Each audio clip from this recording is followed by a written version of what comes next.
Welcome to the August 2023 edition of Argus's Crude Insights. My name is Karl Kleemeier, and I am the head of Asia for Argus Media based here in Singapore. In our first Crude Insights episode in early May, I talked about the upcoming changes to the physical Brent marker due to the incorporation of WTI into the price methodology. Today I want to circle back and take a look at what effect this change has had on the Brent price and Atlantic Basin crude oil trade flows.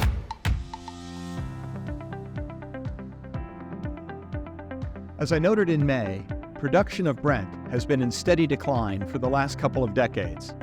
The number of reported trades that have been underpinning the Brent price have also been declining, which necessitated adding other North Sea crude grades to the Brent basket to boost liquidity.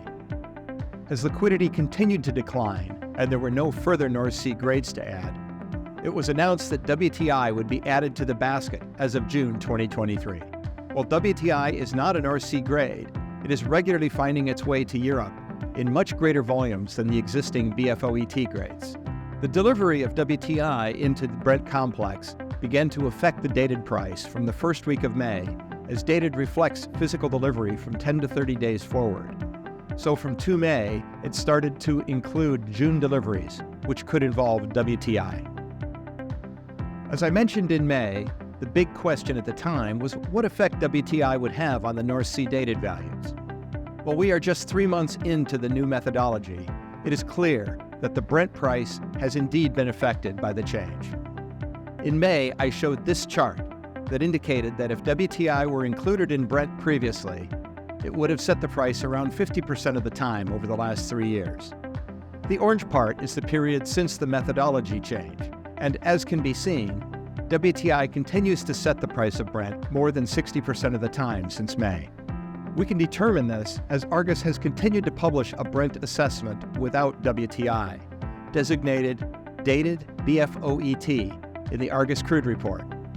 This allows anyone to see what the effect of including WTI in the dated methodology has been. It can be seen that the overall difference between the North Sea dated assessments with and without WTI is smaller since May, averaging just 12 cents versus more than 40 cents before the change. The reason for this is that with WTI being delivered into dated, the other grades now have to compete with it, and prices have fallen to meet the CFR WTI price level. As can be seen in this chart, the price of 40s dropped by more than $1 in the first couple of days of May to allow it to compete with WTI, and has remained close to the WTI price since then. With WTI now being a factor in the dated price, WTI cargoes are now deliverable into the Brent market and have made up around 2/3 of the delivered cargoes since May. As such, if a company buys a cargo on the dated market, they are quite likely to get WTI, which then begs the question, if I am going to get a WTI delivered, why not just buy WTI directly? In addition to the physical market, the relationship between the futures contract prices, NYMEX WTI and ICE Brent, has also been affected.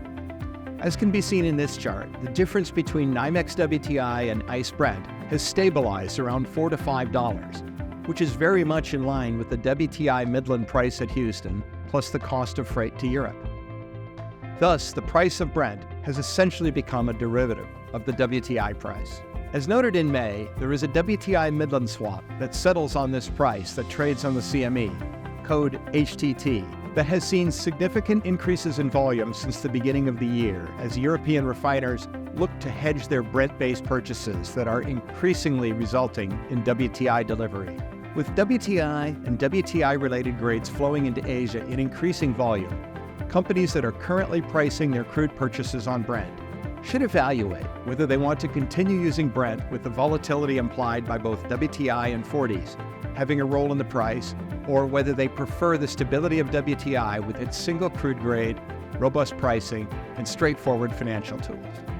If you have any further questions on the Brent transition or any other related topics, please feel free to reach out to us using the links below.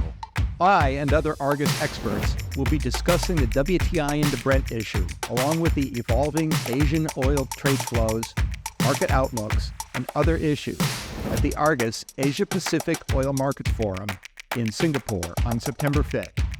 Attendance is free, so please join us. You can find a link for the registration below. Thanks for watching.